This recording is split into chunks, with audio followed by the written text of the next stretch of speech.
quelle quantité de salive produit-on chaque jour? L'être humain, en moyenne, produit 1,5 litre de salive chaque jour, c'est-à-dire une grande bouteille d'eau minérale. Si l'on rapporte cela à une année, l'être humain produit environ 547 litres de salive.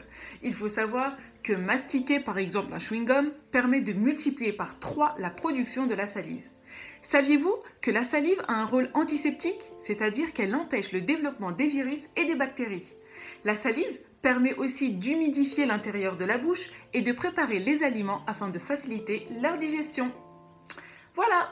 Ce soir, au programme, nous continuons avec le prochain épisode de la vie du prophète Mohammed sallallahu alayhi wa sallam. Nous arrivons bien sûr vers la fin de sa vie. Ensuite, nous allons voir la vie de la mère Teresa. Et ensuite, nous continuerons avec le verset et la citation du jour.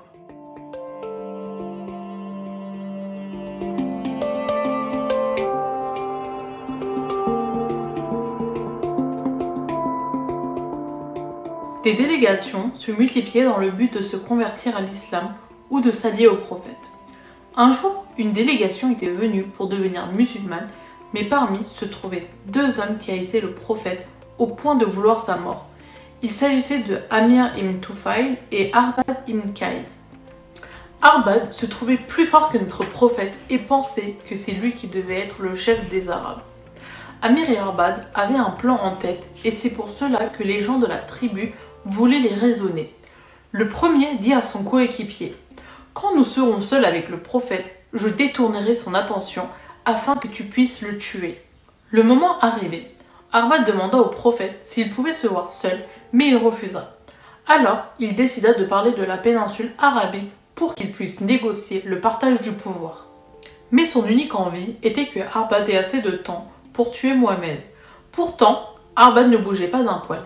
Amir rejoignit donc Arbad avec fureur et lui dit: « Pourquoi tu ne l'as pas tué? Tu avais tout le temps qu'il te fallait. » Mais Arbad lui répondit ainsi: « J'ai voulu le faire, mais à chaque fois que je m'apprêtais à le frapper avec mon arme, tu étais entre lui et moi. » Dès que la délégation fut sur le chemin du retour, le prophète ne put s'empêcher de demander à Allah de le protéger des manigances de Amir, car il avait compris que cet homme était mauvais.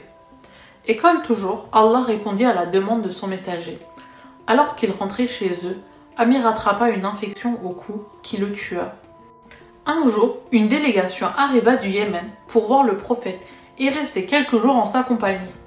Le jour de leur départ, le prophète leur offra un cadeau et demanda s'il n'y avait pas quelqu'un qu'ils n'avaient pas vu. Puis les hommes lui répondirent qu'il y avait un jeune garçon qui gardait les montures. Le prophète demanda alors qu'il envoie l'enfant pour faire connaissance.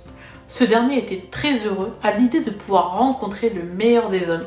À son arrivée, il demanda au messager d'Allah: « Prophète, toutes les personnes de ma tribu ont eu l'opportunité de te demander quelque chose. Pourrais-tu satisfaire ma demande ?» Le prophète lui demanda alors avec un sourire de lui expliquer sa requête. Le garçon lui répondit: « Je souhaite que tu demandes pardon à Allah pour moi, qu'il me comble de sa miséricorde et qu'une grande richesse m'envahisse le cœur. » En entendant ces paroles, le prophète était heureux qu'un si jeune enfant lui transmette des paroles si nobles. Le messager demanda alors à Allah de lui accorder ses souhaits, le pardon, la miséricorde et la richesse du cœur. Et avant qu'il aille rejoindre sa délégation, Mohammed lui offrit quelques cadeaux. Un an passa et les mêmes hommes revinrent rendre visite au prophète, mais cette fois-ci, le jeune garçon n'était pas venu. Le prophète se pressa de leur demander ce que le petit était devenu. Et les hommes lui répondirent: « C'est la première fois que nous voyons quelqu'un toujours satisfait de ce que lui offre Allah. Il n'envie personne et surtout, il ne fait pas attention aux richesses des autres. » En entendant ces paroles, le prophète fut comblé de bonheur et remercia donc Allah et pria encore pour le jeune garçon. La meilleure richesse est celui d'un cœur pur, alors purifiez-le par des bonnes actions et la prière. Durant la période pré-islamique, les femmes avaient peu de considération. D'ailleurs, donner naissance à une fille était considéré comme un déshonneur que certains tentèrent d'y remédier par l'enterrement vif de celle-ci dès leur venue au monde. L'islam et notre prophète changèrent tout cela. Les habitudes furent chamboulées par les valeurs qu'elles prenaient, bouleversant ainsi tous les esprits. En effet, les femmes étaient placées sur un même pied d'égalité que les hommes en leur attribuant les mêmes droits identiques aux leurs. Ce n'est qu'à cette période que les femmes purent prendre siège dans la collectivité aussi légitimement que les hommes. Elles s'associèrent à la vie communautaire en fréquentant la mosquée, où elles côtoyaient le bien d'Allah comme tous les hommes. Un beau jour, alors qu'elles étaient à la mosquée en compagnie du prophète, les demoiselles parlaient intensément en élevant leur voix au-dessus du prophète sans que ce dernier puisse en placer une. Entendant ce brouhaha, Omar pénétra dans la mosquée. Dès qu'elles l'aperçurent, un silence de crainte s'ensuivit. Le prophète en fut si stupéfié qu'il ne put se retenir de rire. Dès lors, Omar lui demanda pourquoi il riait. Le prophète répondit par ces mots. « Ces femmes ont tellement d'estime pour toi qu'elles ne prennent pas le risque de parler en ta présence. » Abasourdi, Omar se retourna vers les femmes et dit « Pourquoi vous comportez-vous ainsi auprès de moi? Le bien-aimé d'Allah a plus de mérite que moi. » L'une des femmes répondit « Omar, nous nous taisons en ta présence par peur.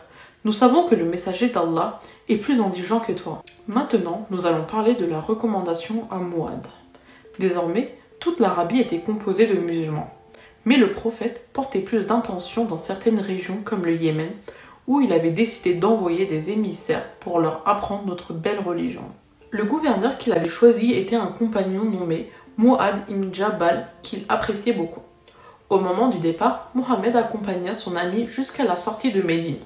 Mouad avait beaucoup honte d'être sur son chameau alors que le messager d'Allah marchait à ses côtés. Mais le prophète insista pour rester le temps qu'il lui fasse ses dernières recommandations. Il lui demanda de rappeler aux gens de toujours croire en Allah et en son messager, de faire leurs prières et de ne pas oublier de donner l'aumône. Il lui demande de toujours agir avec justice car Allah n'aime pas l'injustice. Enfin, au moment des adieux, le prophète lui dit « Mouad, il se peut que ce soit la dernière fois qu'on se voit. À ton retour, tu verras ma tombe. » Mouad ne peut s'empêcher de retenir ses larmes, mais le prophète le consola et lui dit « Ne pleure pas, il n'est pas encore temps. Et rappelle-toi que les personnes les plus proches de moi sont ceux qui aiment et craignent Allah où qu'ils soient. » Par respect à son noble ami, il retient ses larmes, mais son cœur était triste à l'idée de faire ses adieux au prophète. Mais le fait de se dire qu'il avait aimé le prophète durant toute sa vie le réconfortait, puisqu'il pourrait être à ses côtés au paradis. Maintenant, nous allons parler du fait que notre prophète est malgré tout qu'un être humain.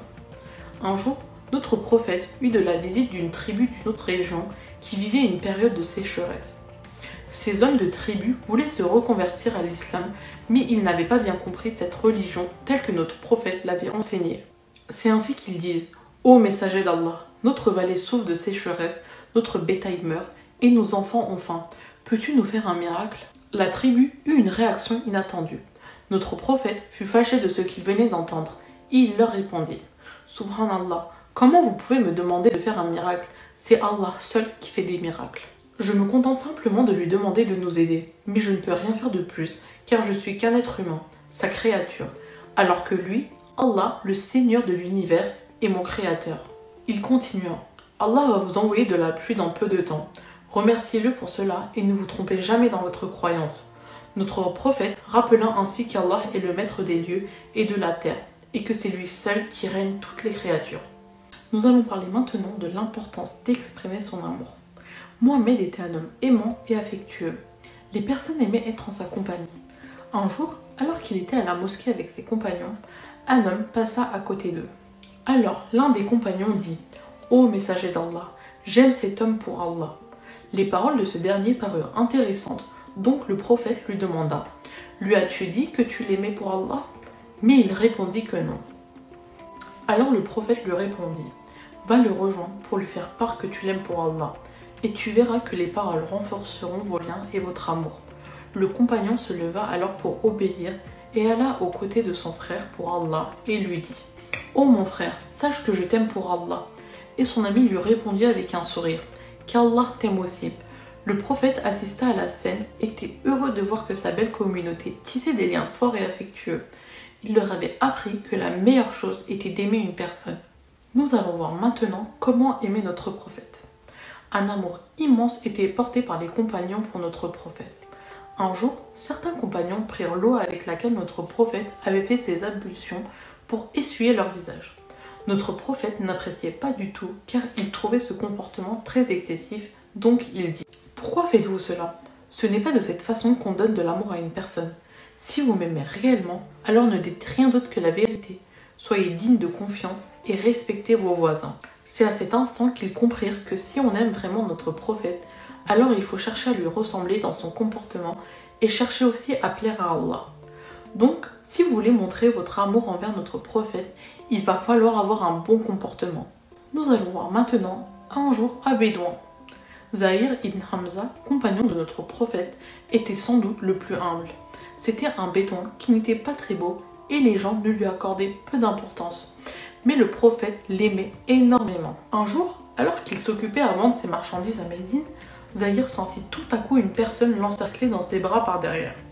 Par peur, il essaya de se dégager avant qu'il se rende compte que c'était le messager d'Allah qui s'amusait avec lui.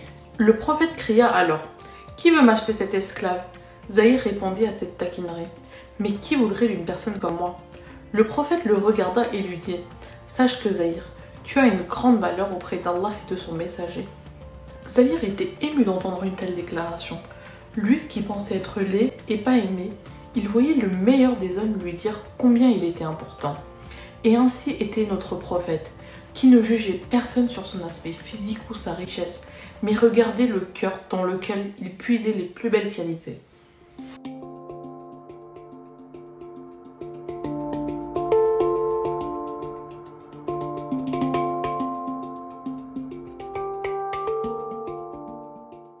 Aujourd'hui, nous allons voir le verset « Rends un mal par le bien ». Pour illustrer ce verset, nous allons voir l'histoire de deux sœurs. L'Aïd approche. Dalia demande à sa maman si c'était possible d'inviter toute la famille à la maison afin de fêter l'Aïd avec ses cousins. Sa maman accepta, à condition que Dalia et Eslem l'aident pour les préparatifs. Mais le moment arrivé, Eslem n'était plus du tout motivée et trouvait des excuses toute la journée pour ne rien faire. Elle avait tout laissé sur le dos de Dalia. Une fois la journée terminée, pour les récompenser, leur maman proposa d'aller au magasin de jouets afin que les filles choisissent leurs cadeaux pour l'Aïd. Eslem, super contente, coura dans sa chambre pour se préparer à sortir. Dalia était moins contente. Sa maman, étonnée de ne pas l'avoir réjouie, lui demanda ce qu'il se passa.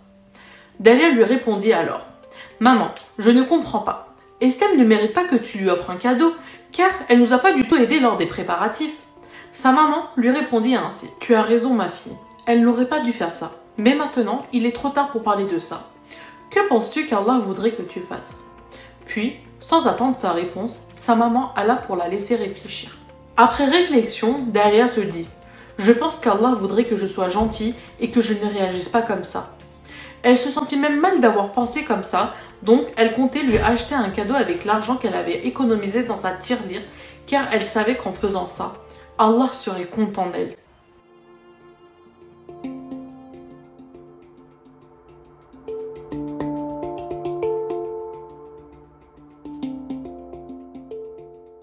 Mère Teresa, de son vrai nom Agnès Mongeboyachou, est née le 26 août 1910 en Macédoine du Nord et décède le 5 septembre 1997 en Inde. C'est une femme qui incarne l'altruisme et la bonté. À 17 ans, elle fit le choix, après un pèlerinage, de consacrer sa vie à Dieu. Sa mère l'autorise à entrer dans une congrégation religieuse, même si son frère Lazare trouvait que c'était du gâchis. Elle intègre donc à 18 ans l'ordre missionnaire des Sœurs de Notre-Dame de Lorette en Irlande. Et c'est un an plus tard qu'elle est envoyée à Calcutta en Inde, où elle enseigne la géographie. Elle est bouleversée par la misère qui l'entoure. C'est alors qu'en 1948, sa vie se transforme. Elle décide de vivre au cœur de la pauvreté avec les plus démunis. Elle prend donc la nationalité indienne et le nom de Thérèse. Effectivement, beaucoup d'enfants n'ont pas accès aux soins car leur état financier ne le permet pas. Elle décide alors de fonder des orphelinats, des dispensaires pour les malades et des centres d'assistance pour les mourants. C'est également à cette époque que Mère Teresa quitte la congrégation des Sœurs de Lorette pour fonder sa propre congrégation. Rappelons ce que c'est une congrégation. C'est une association d'hommes et ou de femmes autour de valeurs religieuses communément admises. Cette congrégation se nomme les missionnaires de la charité, de par leur action aux plus démunis. Pendant plus de 40 ans, elle consacre sa vie aux pauvres, aux malades, aux mourants, et tout cela avait commencé par l'éducation des enfants des rues en Inde et l'ouverture des mouroirs de Calcutta pour assurer une fin digne à ceux qui, leur vie durant, avaient vécu comme des bêtes. En 1996, la congrégation des missionnaires de la charité avait 517 missions dans plus d'une centaine de pays. Il y a actuellement plus de 4000 sœurs missionnaires de la charité. Elle reçoit plusieurs récompenses pour son travail. Par exemple, en 1979, elle reçoit le prix Nobel de la paix. En 1980, le président indien lui remet le joyau de l'Inde, ce qui est la plus haute distinction civile du pays. En 1983, elle reçoit des mains d'Élisabeth II l'Ordre du Mérite. Elle deviendra par la suite l'ambassadrice de Jean-Paul II et ils se lient d'une grande amitié. Elle récolte énormément de fonds, mais on lui reproche quand même d'avoir obtenu de l'aide de la part de personnes peu recommandables, telles que le dictateur Jean-Claude Duvalier. Elle est également critiquée pour ses prises de position dues à ses croyances religieuses. En résumé, elle est sur tous les fronts. Et le plus symbolique chez elle, c'est qu'elle est constamment dans le va-et-vient entre le monde des puissants et celui des négligés. En décembre 1992, alors que les affrontements entre hindous et les musulmans sont au plus haut en Inde, Mère Teresa profite des mémorials de Gandhi pour appeler à la paix. L'année de sa mort, en juin 1997, elle reçoit encore un prix, une médaille d'or aux États-Unis pour son soutien aux plus pauvres. Elle meurt le 5 septembre 1997 en laissant derrière elle de nombreuses morales. Celle tout d'abord de ne pas négliger les plus nécessiteux et de toujours chercher à établir la paix. Mais le plus important reste sa persévérance qui lui a permis d'atteindre les plus hauts niveaux.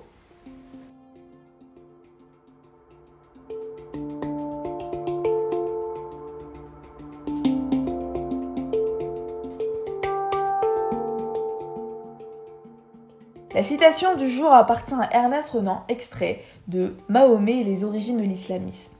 En somme, Mahomet nous apparaît comme un homme doux, sensible, fidèle, exempt de haine. Ses affections étaient sincères, son caractère en général portait à la bienveillance. Lorsqu'on lui serrait la main en l'abordant, il répondait cordialement à cette étreinte, et jamais il ne retirait la main le premier. Il saluait les petits-enfants et montrait une grande tendresse de cœur pour les femmes et les faibles. Le paradis, disait-il, est au pied des mers. Ni les pensées d'ambition, ni l'exaltation religieuse n'avaient desséché en lui le germe des sentiments individuels. Rien de moins ressemblant à cette ambition machiavélique, Mahomet de la pièce de Voltaire, Ernest Renan, écrivain, philologue, philosophe et historien français du XIXe, met en avant dans cet extrait la noblesse de caractère du prophète Mohammed, que la paix et la bénédiction de Dieu soient sur lui.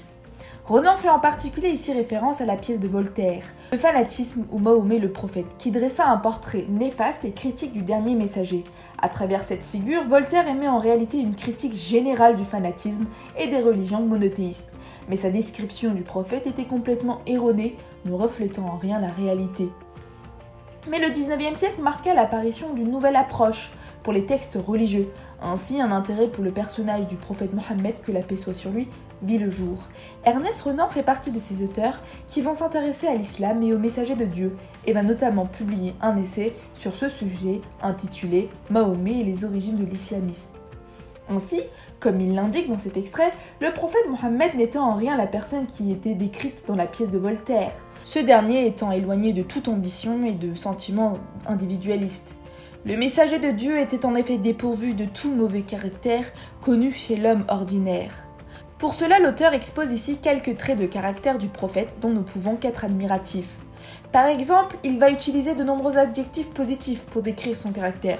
Bienveillant, doux, sensible, fidèle, sincère, en ajoutant également le grand respect et l'importance qu'il donnait aux femmes. Son caractère universel et la portée de son message méritent donc l'admiration de tous. Rappelons que, tout de même, que ces quelques mots ne sont pas suffisants pour décrire les innombrables qualités du prophète Mohammed, que la paix et la bénédiction d'Allah soient sur lui. Si les lieurs du savoir sont terminés, je vous pose tout de suite ma question quiz pour demain. Qu'est-ce que les mots kayak et les mots taux ont-ils de particulier ?